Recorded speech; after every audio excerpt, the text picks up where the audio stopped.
Shirdi Sai Satcharitra, The Wonderful Life and Teachings of Shirdi Sai Baba, Chapter 38. Baba's Handi, Disrespect of Shrine, Cup of Buttermilk. In the last chapter, we described Baba's Chavadi procession. In this, we take up Baba's Handi or cooking pot and some other subjects. Preliminary. O blessed Sadguru Sai, we bow to you, who has given happiness to the whole world, accomplished the welfare of the devotees, and have removed the affliction of those who have resorted to your feet. By being very liberal and also being the protector and savior of the bhaktas who surrender themselves to you, you have incarnated yourself in this world to oblige the mankind and do them good. The liquid essence of pure self was poured into the mold of Brahma, and out of this has come out the crest jewel of the saints, Sai. This Sai is Atma Ram himself. He is the abode of the perfect divine bliss. After having attained himself all objects of life, he made his devotees established on the path. Baba's Handi. Different sadhanas or means of accomplishments are prescribed in our scriptures for different ages. Tapa or penance is recommended for Krita age, Dhyan or knowledge for Treta age, Yajna or sacrifice for Dwapara age, and Dan or charity for Kali or present age. Of all the charities, giving food is the best one. We are much perturbed when we get no food at noon. Other beings feel similarly under such circumstances. After knowing this, he who gives food to the poor and hungry is the best donor or charitable person. The Taittiriya Upanishad says that food is Brahma. From food all the creatures are born, and by food they live, and after having departed into food again they enter. When an Atithi or guest comes to our door at noon, it is our duty to welcome him by giving him food. Other kinds of charities, namely giving away wealth, property and clothes, etc., require some discrimination. But in the matter of food, no such consideration is necessary. If anybody comes to our door at noon, he should be served forthwith. And if lame, crippled, blind and diseased persons come, they should be fed first, and the able-bodied persons and our relations afterwards. The merit of feeding the former is much greater than that of feeding the latter. Other kinds of charities are imperfect without this annadan or donation of food.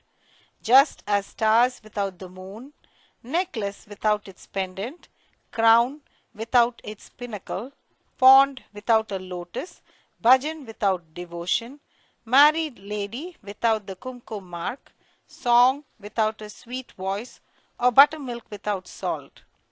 Just as varan or pulse soup excels all other dishes, annadan is the best of all merits. Now, let us see how Baba prepared food and distributed it to others. It has been stated before that Baba required very little food for himself, and whatever little he wanted was obtained by begging from a few houses. But when he decided to distribute food to all, he made preparations himself. He depended on nobody and troubled none in this matter. First, he went to the bazaar and bought all the things, corn, flour, spices, etc., paying cash. He also did the grinding.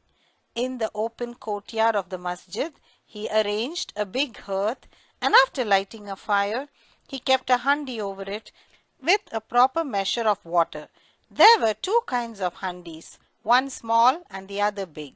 The former provided food for 50 persons, the latter for 100. Sometimes he cooked meete chawal or sweet rice, and at other times biryani with meat. At times, in the boiling varan or soup, he let in small balls of thick or flat bread of wheat flour. He grinded the spices on a stone slab and put the thin pulverized spices into the cooking pot. He took all the pains to make the dishes very palatable.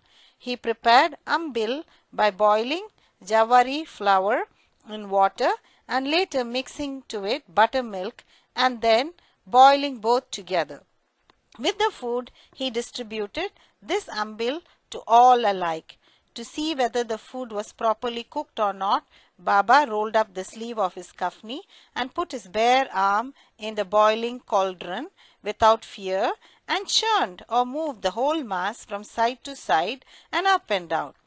There was no mark of burn on his arm, nor fear on his face. When the cooking was over, Baba got the pots in the masjid and had them duly consecrated by the Mulvi or Muslim priest. First, he sent part of the food as Prasad to Mahalsapati and Tatya Patil, and then he served the remaining contents with his own hand to all the poor and helpless people to their heart's content. Really blessed and fortunate must be those people who got food prepared by Baba and served by him. Somebody may raise a point here and ask, did Baba distribute vegetarian and non-vegetarian food as prasad to all his devotees? The answer is plain and simple. Those who were accustomed to non-vegetarian food were given non-vegetarian food from the Handi as prasad, and those who were not so accustomed were given vegetarian meal. There is a principle that when a guru himself gives anything as prasad, the disciple who thinks and doubts whether it is acceptable or otherwise goes to perdition or future misery. In order to see whether any disciple has imbibed this principle, Baba at times put them on tests. For instance, on an Ekadashi day, he gave some rupees to Dada Kelkar and asked him to go in person to Korala to get meat from there. This Dada Kelkar was an orthodox Brahmin and adhered to all orthodox manners in his life. He knew that offering wealth, grain and clothes, etc. to a Sadguru was not enough, but that implicit obedience to him and prompt compliance with his order was the real dakshina that pleased him most. So Dada Kelkar dressed himself and started for the place. Then Baba called him back and said, "Don't go yourself, but send somebody." Then Dada sent his own servant Pandu for the purpose. When Baba saw him going, he asked Dada to call him back and cancelled that program. On another occasion, Baba asked Dada just to see how the saltish biryani or mutton dish was done. The latter replied casually that it was all right. Then Baba said to him, "Neither have you seen it with your eyes, nor tasted it with your tongue. Then, how could you say that it was good? Just take off the lid and see." While saying this, Baba caught his arm and thrust it into the pot and added, "Take some out of this. Leaving aside your orthodox ways, taste a little." When a wave of real love rises in a mother's mind, she pinches her child, and when he begins to cry, she hugs him close to her bosom. Similarly, Baba, in a true motherly way, pinched Dada Kelkar in this way. Really, no saint or guru will ever force his orthodox disciple to eat food forbidden in his religion. The Handi business went on for some time till 1910 and was stopped thereafter. As stated before, Das Ganu spread the fame of Baba by his kirtans far and wide in the Mumbai presidency, and people from that part of the country began to flock to Shirdi, which became very soon a place of pilgrimage. The devotees brought with them various articles for presentation and offered various dishes of food as Naivedya. The quantity of Naivedya offered by them was so much that the fakirs and paupers could feed themselves to their heart's content, leaving some surplus behind. Before stating how Naivedya was distributed, we shall refer to Nana Sahib Chandorkar's story showing Baba's regard for the local shrines and deities. Nana Sahib's disrespect of a shrine. By drawing inferences or guessing in their own way, some people said that Sai was a Brahmin and some said that he was a Muslim. In reality, he belonged to no caste. No one knew definitely when he was born and in what community and who his parents were. Then, how could he be a Muslim or a Brahmin? If he was a Muslim, how could he keep Duni ever burning in the masjid?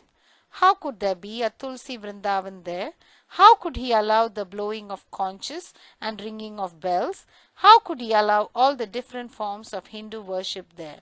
Had he been a Muslim, could he have ears pierced, and could he have spent money from his pocket for repairing Hindu temples? On the contrary, he never tolerated the slightest disrespect to shrines and deities. Once, Nanasaheb Chandorkar came to Shirdi with his sadhu, or husband of his wife's sister, Mr. Biniwale. When they went to the masjid and sat before Baba, the latter suddenly got angry with Nana Sahib and said, "You have been so long in my company, then why do you behave like this?" Nana Sahib at first did not understand anything and humbly requested Baba to explain. Baba asked him when did he come to Kopargaon and how he came to Shirdi from there. Nana Sahib then at once realized his mistake. He usually worshipped the shrine of Datta on the banks of the Godavari at Kopargaon on his way to Shirdi, but this time he dissuaded his relative, who was a Datta Bhakta, from going to that shrine in order to avoid delay and drove straight. He confessed all this to Baba and told him that while bathing in the Godavari, a big thorn went into his foot and gave him much trouble. Baba said that was the slight punishment he met and warned him to be more careful in future. Kala or Hodge Podge. To revert to the distribution of the Naivedya. After the Arati was over and after Baba sent away the people with Udi and blessings, he went inside and sat behind a curtain with his back to the Nimbar for meals, with 2 rows of the intimate devotees, one on each side. The Bhaktas brought Naivedya containing a variety of food such as puris, mande, polis, basundi, sanza, fine rice, etc. and kept waiting outside for Prasad consecrated by Baba. All the foods were mixed in a hodgepodge and placed before Baba. He offered it all to God and consecrated it. Then portions of the same were given to the persons waiting outside, and the rest was served to the group of devotees inside with Baba at the center. The Bhaktas sitting in 2 rows then dined to their heart's content. Baba asked Shama and Nana Sahib Nimonkar daily to serve the consecrated food to all the persons sitting inside and look to their individual needs and comforts. This they did very carefully and willingly. Every morsel of the food thus partaken gave them fulfillment and satisfaction. Such sweet, lovely and consecrated food it was, ever auspicious and ever holy. Cup of buttermilk. Once, Hemant Pant had eaten to his full capacity in this company when Baba offered him a cup of buttermilk. Its white appearance pleased him, but there was no space for it. He, however, took only a sip. On seeing his faltering attitude, Baba said, "Drink it all. You won't get any such opportunity hereafter." He drank it off then and found that Baba's words were prophetic, for Baba passed away after a brief period. Now, readers, we have certainly to thank Hemant Pant. He drank the cup of buttermilk, but has supplied us with sufficient quantity of nectar in the form of Baba's leelas. Let us drink this nectar to our heart's content and be satisfied and happy. Bow to Sri Sai, peace be to all.